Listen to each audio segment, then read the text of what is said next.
Okay. To our immediate left, where all these trees are, there used to be a farm home. One of my stopping routes to thrash grain in the summer used to be in through here, Mr. Mosier's place. The driveway used to be right a few feet ahead of us here to the left, and right across the driveway there used to be a well. On the thrashing line, we always glad to come here. There's the coldest water on our route. There used to be a house and buildings in here, and up ahead, you see a few feet, we're going to turn left into Kansas. But in this corner, there used to be an entire farm. It's now ghost, all put on the... Well, there was a rock building right there we passed. I didn't quite... The foundation of the house then, because there was nothing from here on to the corner. Now we turn up here to the corner, turn left, and this is the road that straight ahead goes into Chester, equidistant as Hubble is to this. We're halfway between Chester and Hubble, what I'm saying. Okay. This is where I used to come along with a pony every morning, and Don transfers this to high school. Now we're headed due south. On Mr. Mosier's land was on the left, his farm. Mr. Dake's farm was on the right, and then we connect with Mr. Dake's and Mr. Mosier's farm with our land. So you lived in Kansas but farmed in Nebraska? Yes, and we also had a quarter in Nebraska here to the right over the next quarter. This is Nebraska over here now? This is Kansas okay. Here. Got a quarter, an 80, and 103, and 100 and a quarter in Nebraska. So in our day, we were probably one of the biggest farms around. And of course, Dad is the hardest worker around. And this is the Dake land and Dake place. And is my old thrash machine still here in the yard, Don? I don't know, Richard. We're in that batch of trees there. We'll kind of watch. There may be a thrash machine. If so, that's the thrash machine that I operated with a route. They got some goats too. There, we'll see if there's any thrash machine back in that area. It was parked there for years. I don't see it. It was there for many, many years.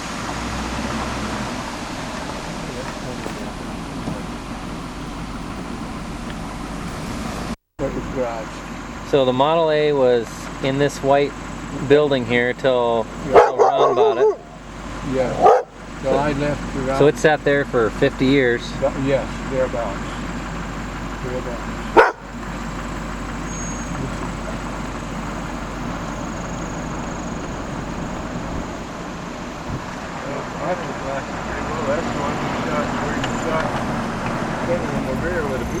That was up home on the farm.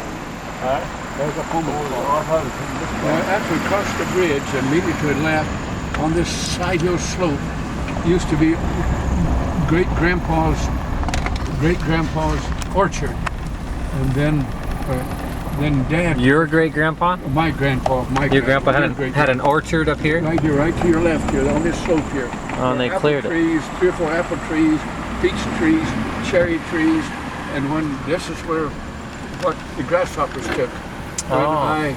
When the grasshoppers came in, they stripped that orchard that week, took the bark off, took the meat off the pits, and left pits on white trees. Now immediately to the left, here, stop right here. Immediately to the left here is Dad's old home place, right on that hill. There used to be a house, a barn, an ice cellar, a well, a windmill, a chicken house in that area. A lot of memories there. There was a well there that stop for just a moment here. There's a well in this area that about every year or two, it was a hand-dug well, and Oscar, a cousin, he worked for Dad when he was orphaned, when his father died with the flu in the Second World War. He was orphaned and Mother and Dad took him in. So he worked for Dad for probably 10 years. And Dad and Oscar would go down on the well and to clean it out. And before they'd go down into the well, they'd drop a lantern, or I should say they would put a lantern on a rope and put it down the well. If the lantern went out, they knew there was methane gas there, it was dangerous. If the lantern stayed lit, they knew it was safe to go down. if it was not safe, they'd take a pitchfork full of hay and drop it down, and the turbulence that the hay would cause going down in the well would dilute the concentration of the methane in the bottom of the well. They'd take the lantern, drop it again, and usually be all right, and they'd go down. Then when they get down the bottom of the well, I can remember him saying they could see the stars. And I can never understand it, but since I've learned that in deep places like that, the stars are as bright as it can be in broad daylight. And that was always a mystery to me because I couldn't figure why they'd say that. So that was when they dug out the well. And that's where my grandfather died and my grandmother died, right in the house there. That's the last I saw them when I was about 4 or 5 years old. And Grandma Reed. Grandpa Reed. And Grandpa died on this farm. So that hill's the history of much of the Canfield. Down the creek there was another hand-dug well down there, and when the cholera hit in the 20s, that's where they dumped all their dead hogs down that well, because it was dry. Is that right? I'd always wondered what it did to the county. It wouldn't follow code today, but This land on the left belonged to Canfields, and then Dad rented the land on the right here, 80 acres of all the buildings, when he and Mother married and farmed it for 50 years. What's this? This is the place now. This is the farm. Neil is Don's son-in-law, no, grandson, and we'll turn in here. and there's the Building that. there that little bit shed down there where your dad was born. Yeah, I was born. Well, I was born attached to that. That's where you. You were born. Which one were you born in? Well, that white one was Don was in my and Doris's bedroom. That was your bedroom. The three of us, Okay. we stayed in the bedroom. But that was a bedroom. That was attached to the old house. And the old house was adjacent to this house. Where was it, Don? To the right of this house To now? the right of this house. Now this house is what Grandpa built and Grandma built when I was in college and Don was still at home. So Dad built that. The old house is to the right. It was made mostly out of lumber out of the old house down there. All the framework, much of it was out of the framework of that house and Aunt Dell's old house. That is the rose bush that you threw. That's the ancestor or the of what you threw me in, Richard. That was in the front yard. Which bush is that? Right, little rose bush right here. Right here. That's it. So that's Now that that's is a 80 maple some tree. years That old. that. No, right here to the right. Now we had an elm. Oh, that there. one. Oh, that rose is that yellow? Yeah. That bush is at least 100 years old. Yeah. Because it was Never died out. It was an old one. It was an early prairie, old wild rose. Didn't bloom like our roses, but it was very. That has to be 100 years old. Is that right? Now that tree, green tree, that looks like a maple tree. That's a maple. We had an elm there. And the old elm tree died. Now we had several big cedar trees in this area.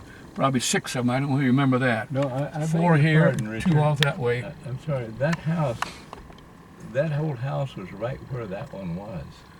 But they removed. Where did they live when they moved it off? They moved it over They because lived. the sidewalk comes right up to that. Well, that's what I couldn't figure Oh, out. that's right. The sidewalk comes. Well, where right did they live when they were building this? I think they moved it over. And lived in it till this was built? Lifted over to the build. I stayed down in there. I slept down there. You slept down in this shed down here? Yeah. You did? Yeah. Well, then that explains how that sidewalk then is so Now, close. that sidewalk is the old sidewalk. We Comes gotta from the go take a well. look at that. There's a story behind it. Right here on location, there'll be the old windmill, and the pipes went off from the southwest here to the horse and cow tanks down there, which they drank daily. And after my childhood, when Don was here, there's a building here around it. Didn't it burn down once when the lightning struck it, Don? By lightning, yeah. And right in here, there was a concrete tank, and the water ran from it must have been over here, and the concrete water went from the well into the tank, and we'd bring our cream and butter out in this tank to keep it cool. About right in here was a separator, and we'd bring the milk in, strain the milk through a strainer into the separator, and we'd stand here every morning and night cranking that separator. After we get to a speed got so high, we'd turn the petcock on. The skim milk would go out that way, the cream would go out that way. We saved that, put it in cans, sold it. The skim milk we took off to the hogs. We fed thousands of gallons of good skim, non-fat milk to the hogs. That was 80 years ago. And there used to be a sidewalk right here, and I'd spend hours on an old tricycle with there were metal wheels, front and the rear, and I'd go up and down and back and forward till the sidewalk was scratched. And I got my exercise coming up to this, turning around and going back. This is sort of my childhood playground right here. And there used to be a house standing right here prior to this, where I was born, and where Doris was born, and where Donald was born. All three of us were born on that site. And then it was so old that Dad got rid of it and built this by himself. And it had running water, bathrooms, all the modern facilities that it has today. And then Don lived here, and then his son-in-law has been farming here. Now let's go out to the barn if we can. Right against the barn. There was a chute where? Against the barn here, where that tree sits. Okay. Parallel to the door that came out of the barn. We'd run a calf into the chute, and the chute would hold its head, the chute would hold its sides, and then we'd put a rope over its head and screw its head down tight so it couldn't move.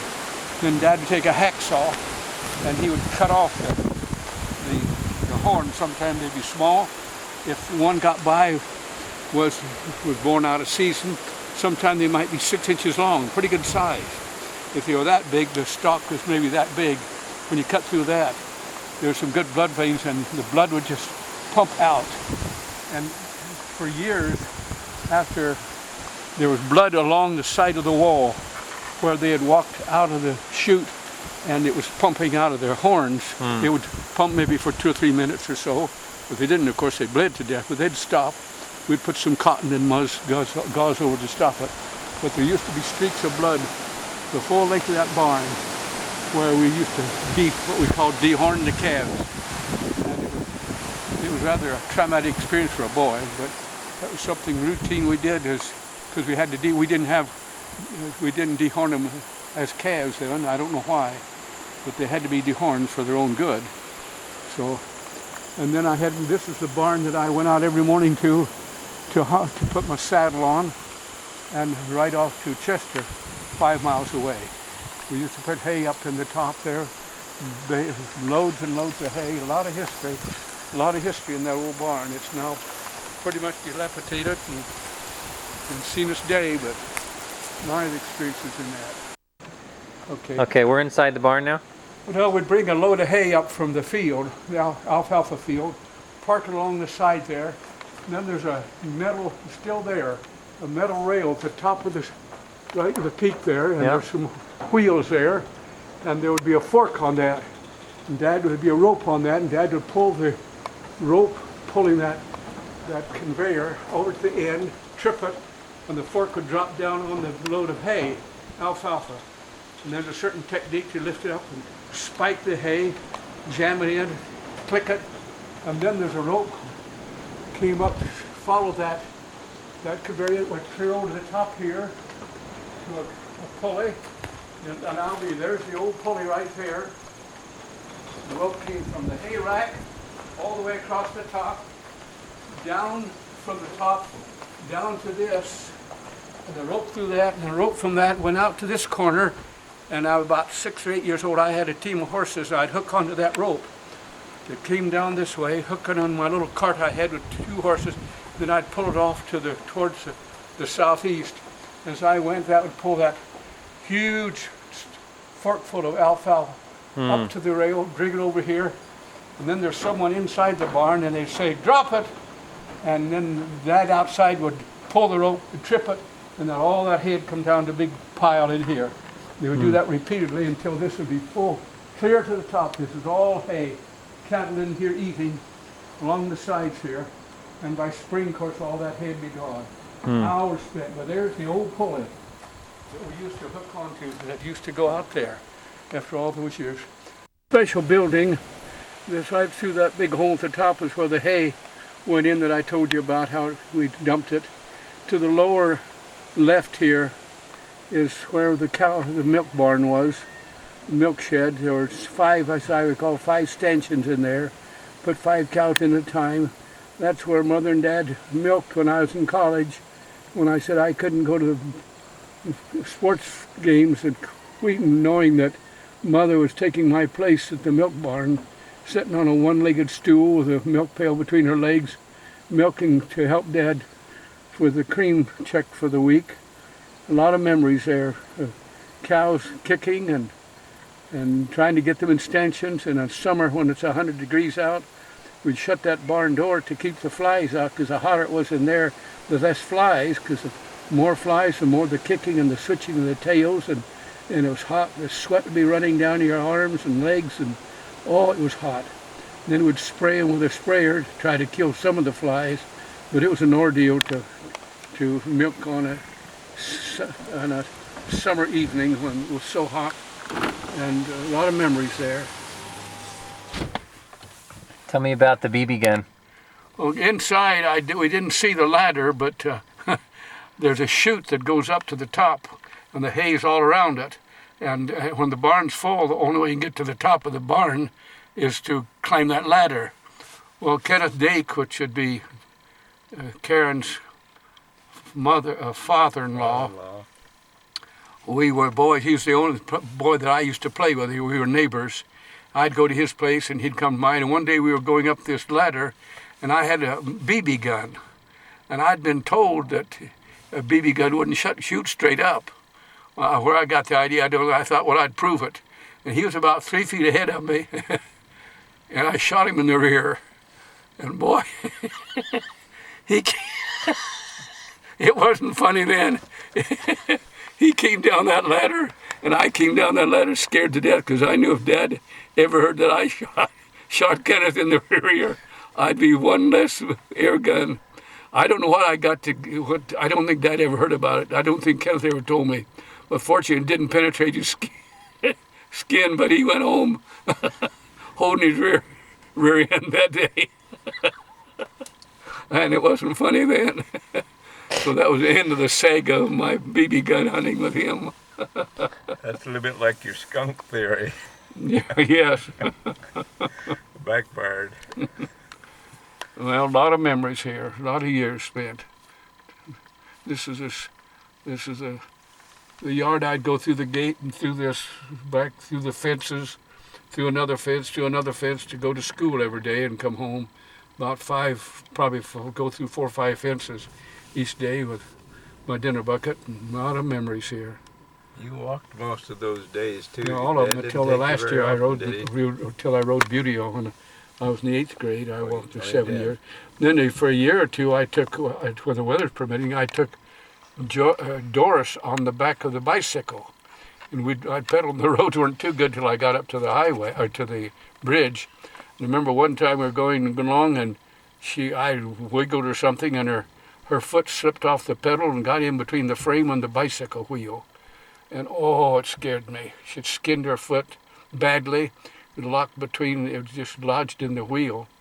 And so I pumped her to school for some years, or some months, or a year or two. So that was a mile and a half around the road, not across the country. You remember, you talk about the old house and Doris.